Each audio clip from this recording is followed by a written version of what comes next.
Good morning students. बेटे आज हमारा फर्स्ट चैप्टर है भाषा और व्याकरण हिंदी ग्रामर का। हिंदी के लिए हमारा जो मेन है बेटे बेस वो हमारा व्याकरण होता है, क्योंकि व्याकरण के बगैर हम कोई भी हिंदी को हम रीड नहीं कर सकते। हिंदी के बारे में हम कोई भी ज्ञान प्राप्त नहीं कर सकते जब तक हमें हिंदी व्याकरण का अच्छी तरह से ज्ञान नहीं होगा।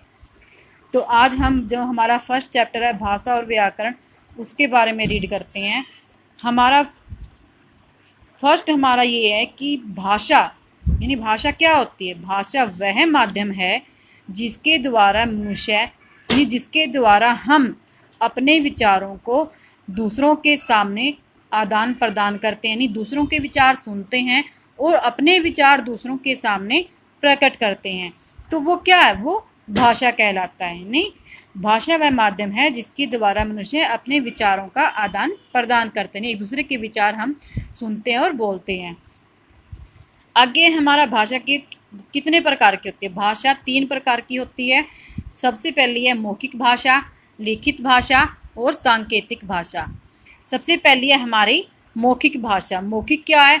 मौखिक भाषा वो होती है जो बोल करके, यानी जो हम बात करते हैं वो बोल करके हम एक दूसरे से बातें करते हैं। आपस में हम फ्रेंड के साथ बात करते हैं, मम्मी पापा से बातें करते हैं, तो वो क्या है, वो मौखिक भाषा है। जैसे हम रेडियो पे या टेलीविज़न पे या फ़ोन वगैरह पे जो हम बात करते हैं वो हमारी मौखिक भाषा है। और आगे हमारा लिखित भाषा।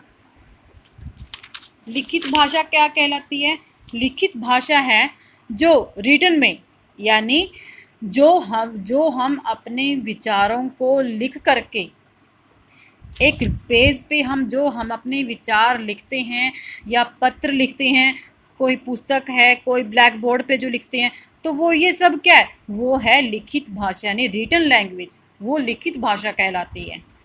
और थर्ड है हमारा सांकेतिक भाषा। सांकेतिक भाषा वो होती है जब हम अपने विचारों को संकेतों के द्वारा, यानी जब हम अपने विचारों को संकेतों के द्वारा किसी के सामने प्रकट करते हैं, उसे सांकेतिक भाषा कहते हैं। जैसे ट्रैफिक लाइट का है, ट्रैफिक लाइट का संकेत हवलदार बताता है। और ये जैसे जो मतलब जो लोग नहीं बोल सकते हैं, तो वो अपने जो विचार हैं वो संकेतों के द्वारा अपने विचारों को समझाते हैं, संकेत करके अपने वो विचारों को प्रकट करते हैं। ओके, आगे है हमारा हिंदी भाषा में, यानी हमारी राष्ट्रभाषा। राष्ट्रभाषा, हाँ, हिंदी हमारी राष्ट्रभाषा है। हमारे भारतीय संविधान के अंदर 22 भाषाओं को मान्यता दी गई है, लेकिन जो हमारी राष्ट्रभाषा है वो हिंदी को मान्यता प्रदान की गई है। हमारे अलग अलग राज्यों में अलग अलग प्रकार की भाषाएं बोली जाती हैं, लेकिन भारतीय संविधान के अंदर हिंदी को ही राष्ट्रभाषा की मान्यता प्रदान की गई है। आगे है लिपि, यानी भाषा को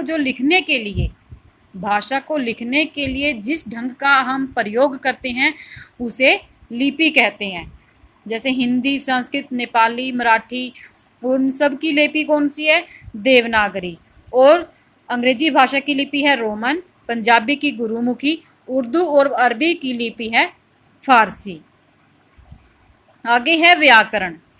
भाषा को शुद्ध रूप और व्यवस्थित रूप से, यानी अच्छी तरह से, ढंग से और शुद्ध रूप से लिखना ही और बोलना व्याकरण कहलाता है। तो व्याकरण के 3 अंग होते हैं, वर्ण विचार, शब्द विचार, वाक्य विचार। सबसे पहला हमारा वर्ण विचार। वर्ण विचार क्या आता है? यानी जो वर्ण हैं उनके आकार, उनके उच्चारण, हम कैसे बोलते हैं, उनके मेल से जो शब्दों का निर्माण होता है वो सब क्या कहलाता है? वर्ण विचार कहलाता है। और सेकंड है हमारा शब्द विचार, यानी शब्द क्या है? जो वर्णों के मेल से बनते हैं, वर्णों के जो मेल से बनते हैं वो शब्द कहलाते हैं। शब्दों की जो उत्पत्ति है, विकास, निर्माण, आगमन, अर्थ का अध्ययन ही शब्द विचार के अंतर्गत किया जाता है, यानी शब्द विचारों के अंदर अध्ययन किया जाता है इन सब का। आगे हमारा वाक्य विचार। सबसे पहले हमारा वर्ण था, सेकंड हमारा शब्द, यानी वर्णों के मेल से शब्द बनते हैं, और आगे हमारा वाक्य। और वाक्य क्या है?